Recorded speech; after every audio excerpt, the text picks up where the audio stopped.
cual tenemos que vivir siempre agradecidos. Amén. Gracias al pastor, gracias a la iglesia por recibirme. Y quiero, hace un momento decía el pastor acerca de esto de ver a Dios como Padre. Y es una gran verdad. ¿Sabes? Pablo habla en la carta a los Romanos y en la carta a Gálatas, y lo compartíamos en la semana con mi papá, sobre el espíritu del Hijo, que ahora en nosotros habita el espíritu del Hijo, por el cual ahora podemos clamar, como decía el pastor, Abba Padre.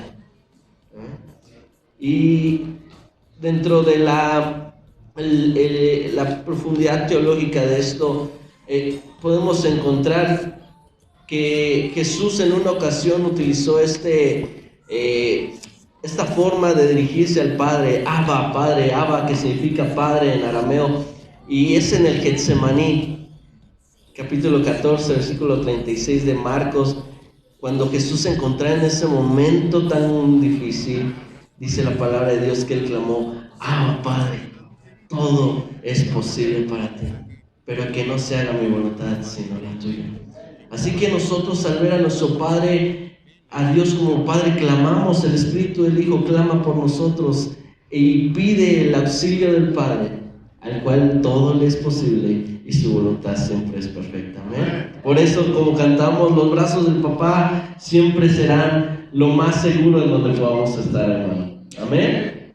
Cierra tus ojos y vamos a hacer una oración. Que el Señor haga nuestras vidas esta tarde, sea Él ministrando nuestros corazones. Padre, tu palabra va a ser expuesta, por lo cual yo te ruego que tu Espíritu Santo empiece a moldear nuestros corazones y nuestros oídos sean atentos a tu voz. Sea tu palabra, Señor, como dice, trayéndonos fe y traspasando cada uno de nuestros corazones hasta lo más profundo de nuestra ser, de manera que todos nosotros nos encontremos desnudos delante de ti, en lo cual nadie puede ocultar alguna cosa ante la presencia de su Creador. También te ruego que impregnes, Señor, de esperanza y nos llenes, Señor, de esa paz también que sobrepasa todo entendimiento. En el poderoso nombre de Jesús, amén y amén. Quiero mandar un saludo al Cerezo, a los dormitorios 1, 2 y 3 que nos están escuchando. Qué bueno que este mensaje está llegando hasta ese lugar. Dice la palabra de Dios que este mensaje fue para aquellos que están en prisión, ¿verdad? También el año agradable del Señor, y eso fue lo que Jesús predicó. Traigo este premio. Traigo un premio hoy, antes de comenzar, es parte del sermón, no creas que lo hago solamente. Tengo esta dinámica. Voy a invitar a 3 personas que quieran acercarse. Dentro de este montón de papelitos se encuentra uno marcado, el cual se podrá llevar un auto, unos chocorroles para ahorita la cenita, antes de dormir, ¿verdad? Puedan acostarse, un vasito de leche o de café y sus chocorroles. ¿Alguien que guste pasar? Eso. Muy bien, vamos a ver, esperemos que uno nada más. Eso, a ver, vamos a ver, si le salió, hermano, pues vamos a ver si salió. No. Nada, bueno, un aplauso para el hermano. A ver si está marcado. ¿No? Híjole, ven, un aplauso también. Adelante, también. A ver si sale el ganador. No. Tampoco. Bueno, un aplauso para ellos. Sí, siempre, Más o menos en este bolsita se encontrarán pónganle unos 70 papelitos y uno solo marcado.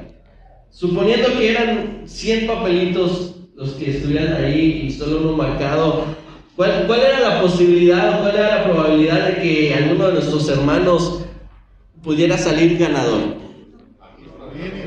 La mínima. La misma de la lotería. ¿Algo más específico? A ver. El 1%, exactamente, el 1%. Y hoy te voy a hablar, y este es el tema de este sermón, el 1%. Es algo mínimo, como decía el pastor, demasiado, bueno, puede ser plonado, pero demasiado poco. Si alguno de nuestros hermanos que hubiera sacado o se hubiera podido sacar el boleto ganador, podríamos decir cualquiera de nosotros que fue un chispazo de suerte, ¿verdad? Como se dice de alguna forma. Si alguno de ellos se hubiera llevado estos chocorroles, ya ando con chocorroles, ¿verdad? Y bueno, ya no voy a decir la marca porque ya ahorita de hecho le quitaron aquí, yo diciendo aquí marcas, ¿verdad? Bueno, se había llevado este pastelito. Y era una cuestión casi imposible. Si entre tanto papel, ahorita si alguien quiere volver a intentar después del sermón, con todo gusto. Ahora, ¿cuántas veces nosotros nos hemos encontrado en una situación muy similar en nuestras vidas? ¿Cuántos nos encontramos en una situación en la cual el porcentaje a nuestro favor es la mínima, como nos mencionaba el pastor? Y yo creo que sin temor a equivocarme, mi querido hermano, puedo decir que todos aquí en este lugar, o en su mayoría los adultos, hemos vivido una situación en la que todas las cosas están en nuestra contra. ¿Es así? ¿Sí? Yo creo que sí, ¿verdad? Mira, lo curioso es que la Biblia está plagada de un montón de historias en las cuales los personajes de estas historias se encuentran en una situación similar a esta, ¿sí? Las cosas no los favorecían, el entorno era hostil, tanto para estas personas como para la nación de Israel, por lo cual podríamos decir que las probabilidades para que estos personajes pudieran salir triunfantes era la mínima. Por ejemplo, ¿cuál era la probabilidad o qué probabilidad existía en que un jovencito llamado Jonathan, acompañado con su paje de armas y con tan solo una espada en su mano, saliera victorioso al enfrentarse contra 30,000 hombres y realizar una matanza de 20 hombres en su contra por cada yugada de tierra, es decir, 2,700 metros cuadrados? Esto nos lo relata el primer libro de Samuel, capítulo 14, amén.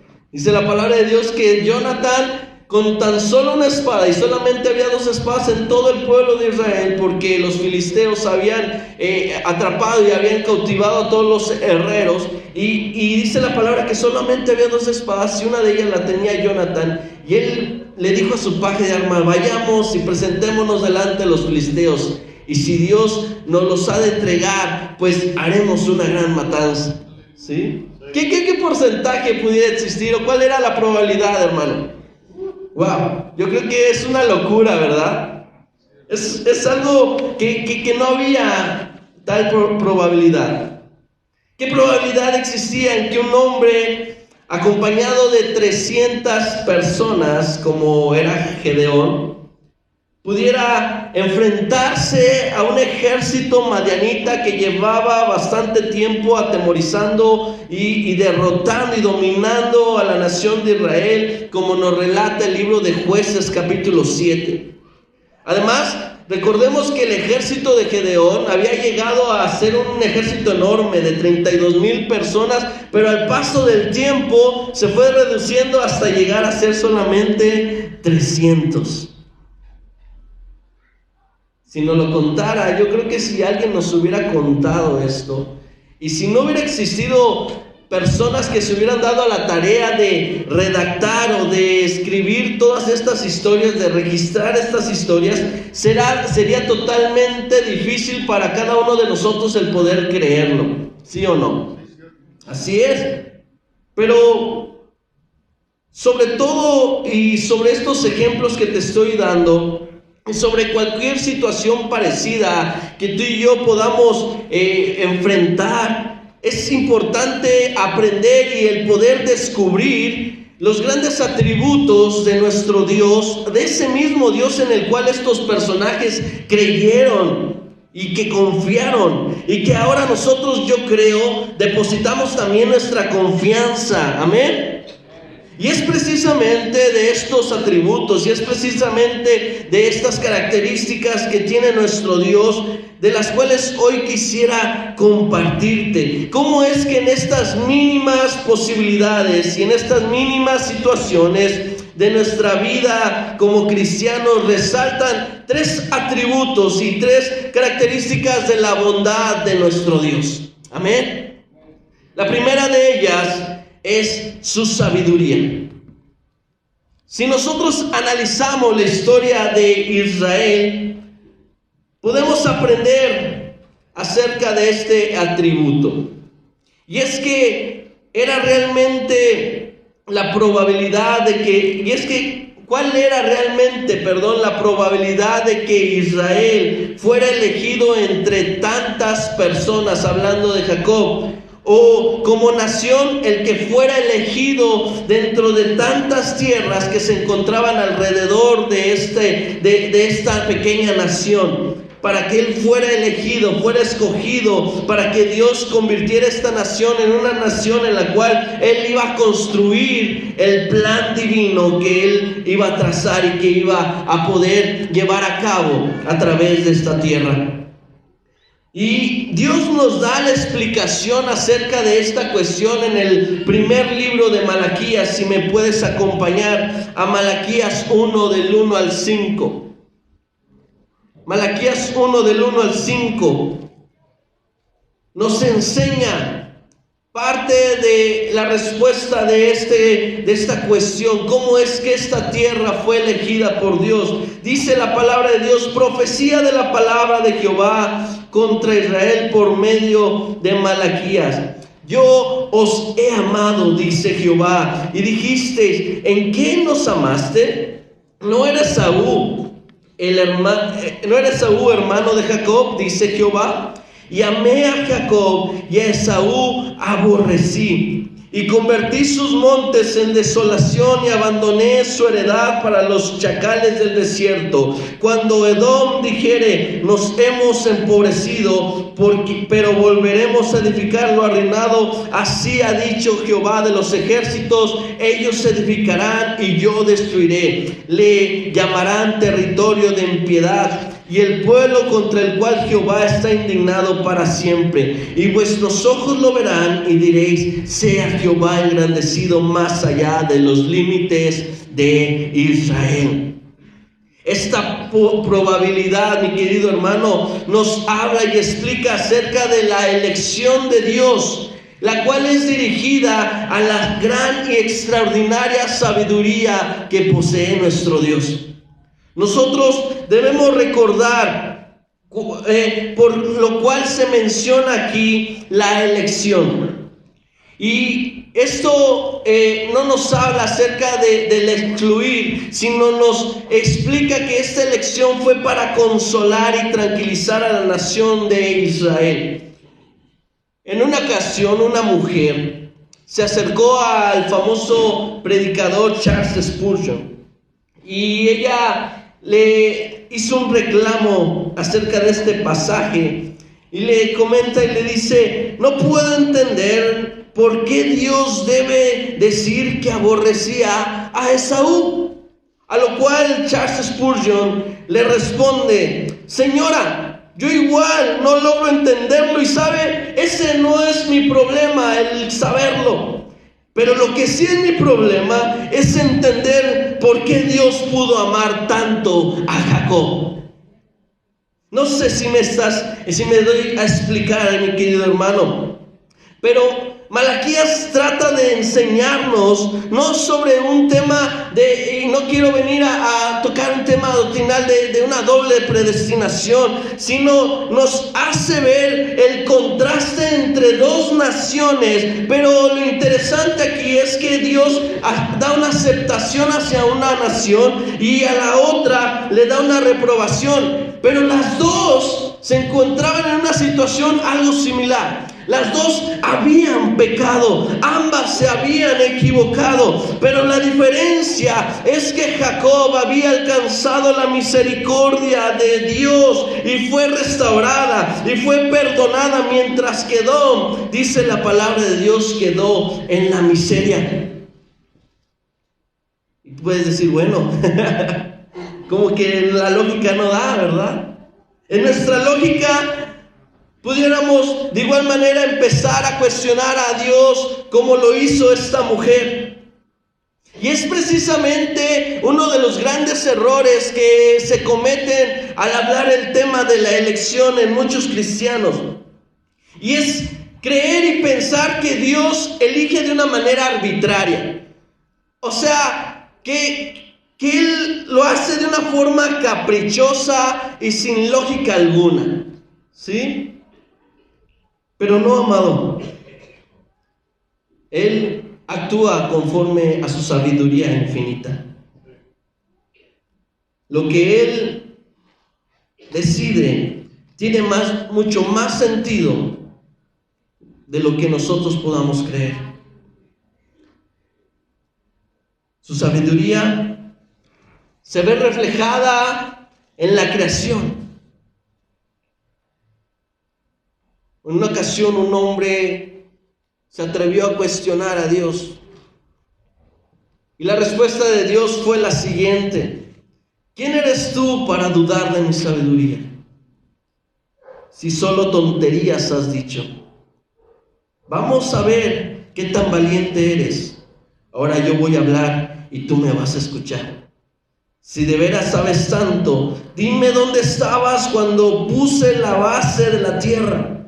Tú no sabes quién la midió metro a metro, quién puso la primera piedra y en que descansan sus cimientos. Tú no estabas ahí mientras cantaban las estrellas y los ángeles danzaban. Dime quién puso los límites del mar cuando éste cubrió la tierra. Dime cuando lo envolví entre las nubes y lo dejé en la oscuridad. Dime cuando las mandé a las olas no pasar más allá de la playa. ¿Alguna vez en tu vida le has dado órdenes al sol para que comience un nuevo día? ¿Alguna vez en tu vida le has dado órdenes a la tierra para que se quite de encima a los malvados? ¿Sabes quién era este hombre? Job. Y esta respuesta, y pudiera yo continuar, porque Dios le da una cátedra a Job en el capítulo 38. Amados, su sabiduría no debe de ser cuestionada. Nosotros deberíamos de ser como Job, que más adelante al escuchar estas palabras de parte de su creador, dice la palabra de Dios que Job dice: mejor me prefiero poner mi mano sobre mi boca y callar delante de mi creador. Ahora, hermanos, ¿por qué te hablo acerca de Israel y su elección? Porque al igual que Israel, nosotros somos un ejemplo de tal elección.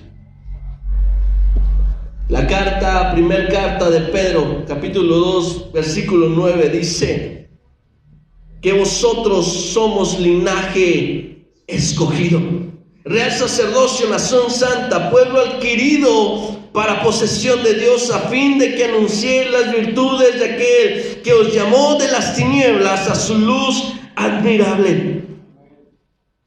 Dice la palabra, ustedes son pueblo escogido. La Biblia es clara en declarar que nosotros no lo escogimos a Él, sino Él nos ha elegido a nosotros. Juan 15:16. Porque ustedes no me eligieron a mí, sino yo los elegí a ustedes.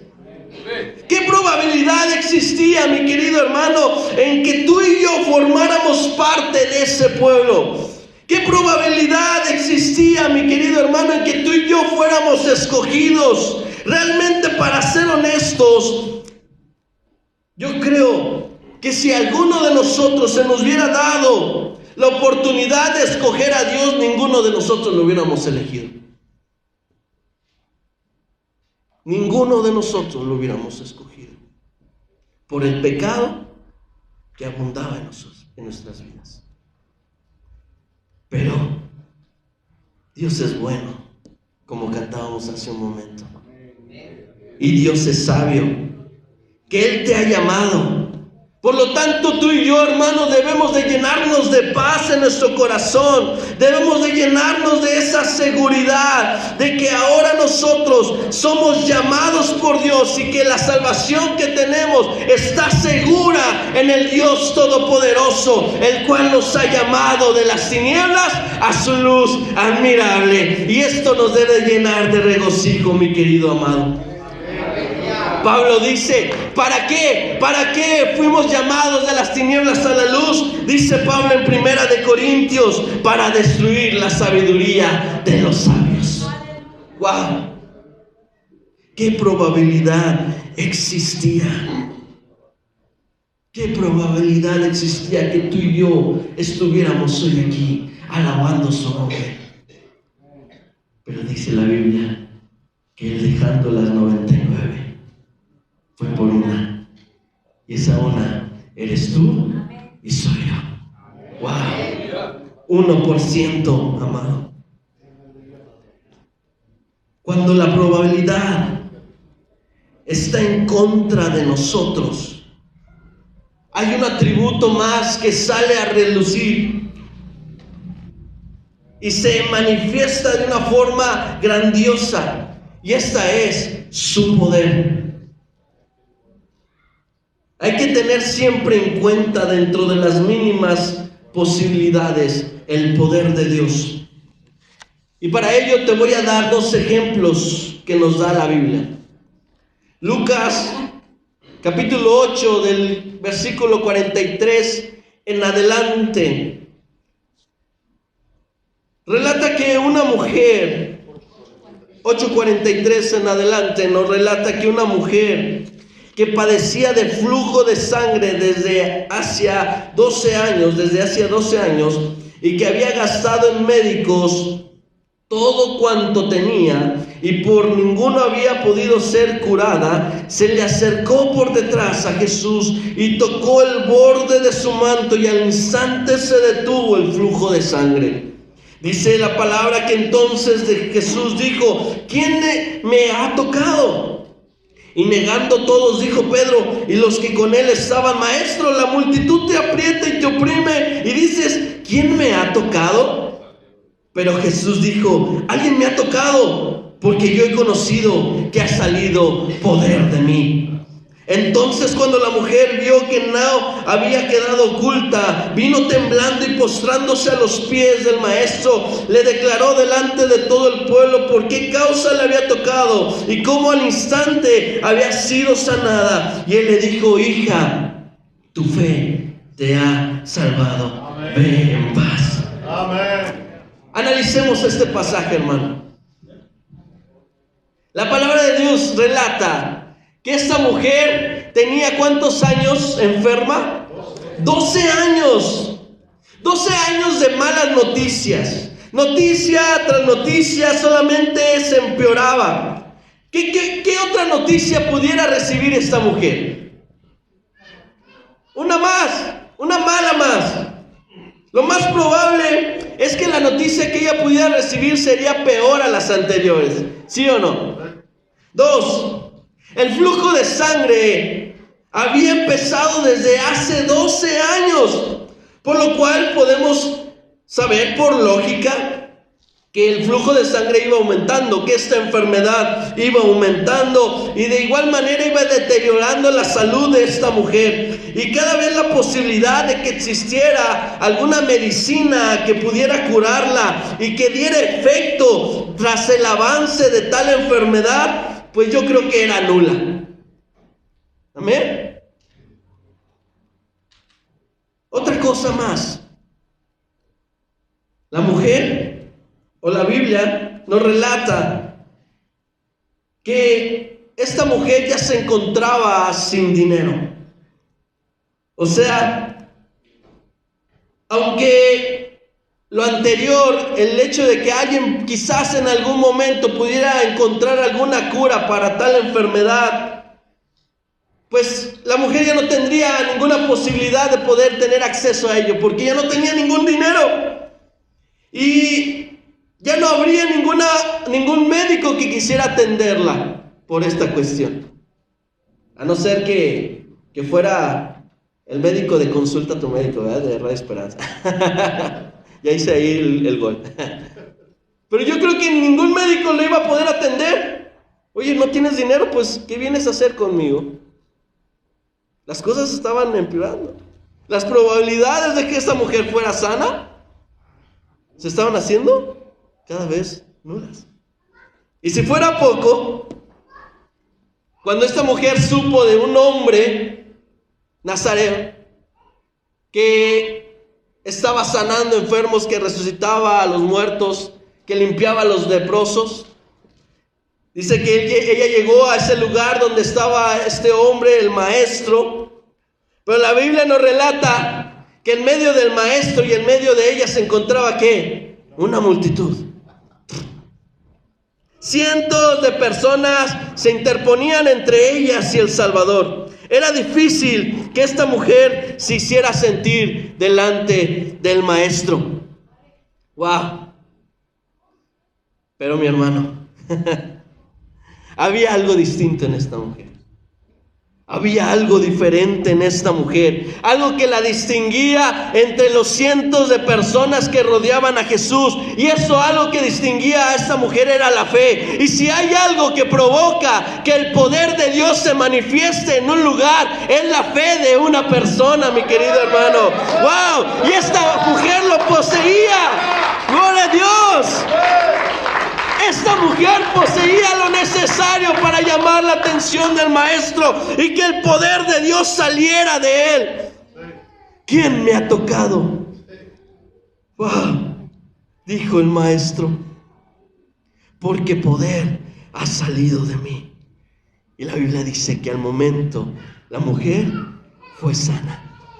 Vete, tu fe te ha salvado. ¡Wow! Yo te dije que te iba a dar 2 ejemplos. El contexto de esta escena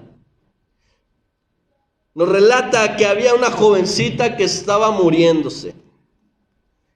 Su padre, de nombre Jairo, había logrado llegar hacia la presencia de Jesús. Hizo contacto con Jesús, le expuso su petición. Pero el tiempo se estaba terminando. Tanto que cuando ellos llegan a la casa de Jairo, la jovencita, dice la Biblia, que ya había muerto. Imagínate el ambiente al cual llega Jesús. Un ambiente de depresión, de tristeza, de luto. El llanto, el dolor habían llenado ese lugar. La esperanza aparentemente se había terminado. Pero fue ahí en donde Jesús hizo que ese 99% en su contra fuera derribado por el poder, por el dunamis del Espíritu Santo, el cual descargó un choque de vida en el cuerpo de esta jovencita. Y dice la palabra de Dios que Jesús viene con esta joven y le dice: niña, levántate. Y al instante ella se levantó y comió. Y sus padres estaban atónitos. 1%. 1%. Te dije que te iba a dar 2 ejemplos, pero te voy a dar 3. Y este ejemplo son 3 en 1. ¿Amén? Mientras voy a pedirle a los jóvenes de la alabanza que me ayuden, que me apoyen, por favor. No sé, hace aproximadamente como 5 meses atrás, 5 o 6 meses atrás, en Valle de Santiago se dio la noticia de 3 jovencitos, no sé si algunos de ustedes lo escucharon, de 3 jovencitos que iban en una moto y tuvieron un accidente en esta moto. 3 jovencitos de 19, 18 años. Se impactaron con un carro a alta velocidad, salieron volando a unos 6, 7 metros. Y uno de estos jóvenes, el menor de ellos, 17 años, Emanuel, sufrió un golpe en su cabeza, en su cráneo, a lo cual lo llevaron de emergencia, inconsciente, lógicamente. Lo tuvieron que revivir y estuvieron atendiéndolo. A los otros jóvenes de igual manera. En algún momento del proceso estuvieron a punto también de perder la vida. Dos de ellos, los otros dos fracturados de sus piernas, sus pies quebrados, ¿verdad? Pero este joven Emanuel, cuando tuve la oportunidad de irlo a visitar, lo veía delgado, sin poder hablar. Pero algo que me sorprendió mucho fue cuando yo platicaba con su mamá. Su mamá, al contarme la historia, me dijo que cuando él iba a ser intervenido, cuando él iba a ser operado de su cráneo, los doctores vinieron hacia ella y le dijeron: señora, le vamos a ser honestos. Su hijo está demasiado grave. Y siendo honestos, de esta operación solamente existe un 1% de que este joven se salve. Hay 99% de posibilidades de que Emanuel muera en la operación. Es de aquí donde nació este sermón. Cuando yo escuchaba esto, mi querido hermano, me quedaba sorprendido, porque me ponía a meditar cómo estos hombres, los doctores, sabios en su materia, conocedores de las cosas, han vivido, yo creo, infinidad de casos similares a las de Emanuel, y sin temor ellos pudieron decir: solamente tiene un 99% de que se salve, un 1%, ¿cierto?, de que se salve, y un 99% de que él muera. Pero lo grandioso aquí es que Dios mostró su poder. Estuvimos clamando a Dios. Recuerdo que con los jóvenes estuvimos orando cuando supimos la noticia de estos 3 jóvenes, y no paramos de interceder porque creíamos que había un Dios sobrenatural que podía hacer las cosas que eran imposibles en algo posible. Al día de hoy, Emanuel ya fue a la iglesia a visitar.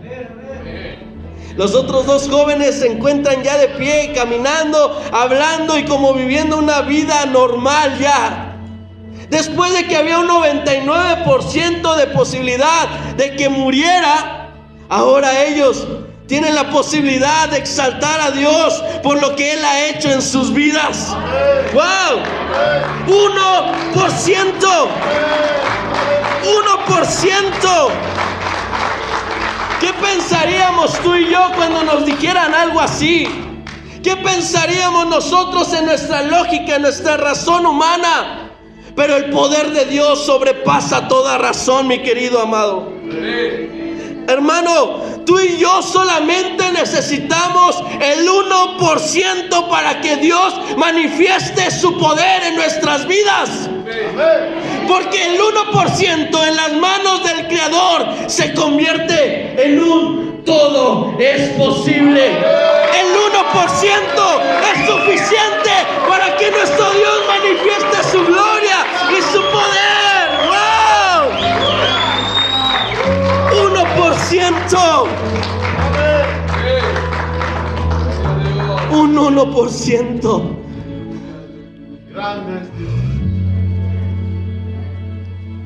Pero yo creo que si hablamos de porcentajes bajos, si hablamos de porcentajes en contra de nosotros, tendríamos que hablar de aquel porcentaje en el cual la humanidad se encontraba. El pecado había llenado la tierra, y por consecuencia, dice la historia que hubo un gran silencio en la tierra. Entre el cielo y la tierra no había una comunicación por más de 400 años.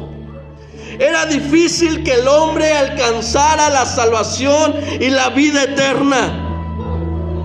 ¿Quién pudiera levantarse con las características necesarias para confrontar al juez del universo?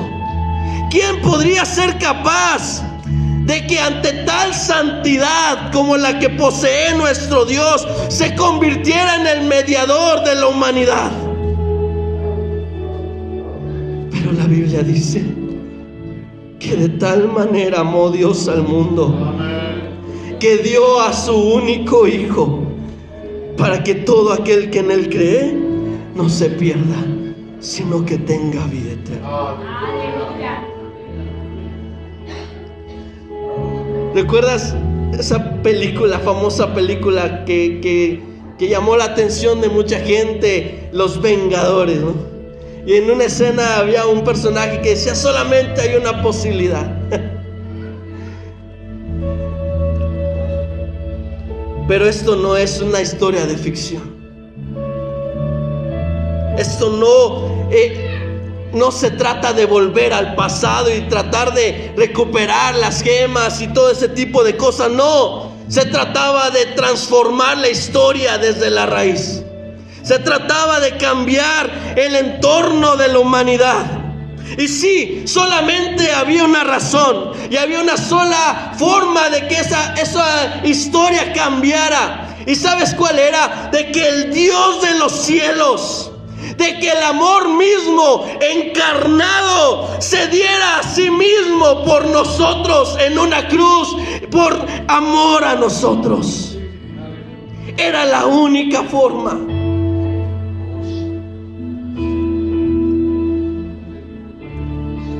Cuando nuestras posibilidades eran nulas, cuando era imposible una justificación, cuando era imposible la redención del hombre, cuando era imposible el perdón, el amor de Dios se hizo presente.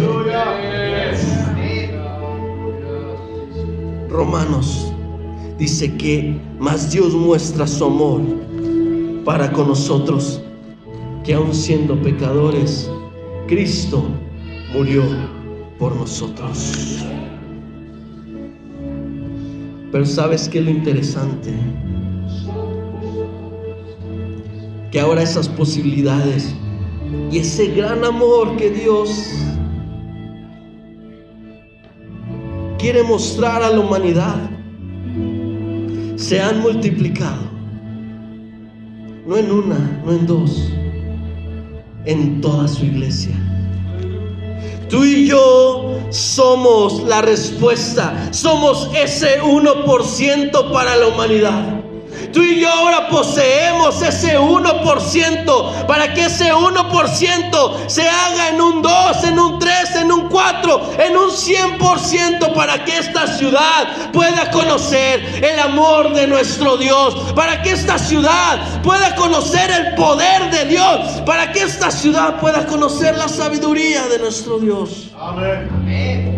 Iglesia, tú y yo somos el 1%. Y cuando las cosas vayan en contra de ti, cuando las cosas estén a un 99%, cuando las cosas se vean mínimas a tu favor, prepárate para que a través de ese 1% puedas descubrir la sabiduría, el poder y el amor de Dios. Amén. Cierra tus ojos esta noche. Este año no cerraremos sin esperanza. Este año no lo podrás cerrar sin ninguna esperanza. Este año Dios quiere que descubras su amor, su sabiduría, su poder, que es lo que mueve su gran voluntad en tu vida. Este año Dios anhela que tú puedas terminarlo sabiendo que detrás de su voluntad está su infinita sabiduría, su infinito poder y su gran amor. Si tú deseas venir delante de Dios y decirle al Señor, como estos ejemplos que te di, Señor, hay un 99 en mi contra. Ven a los brazos de papá.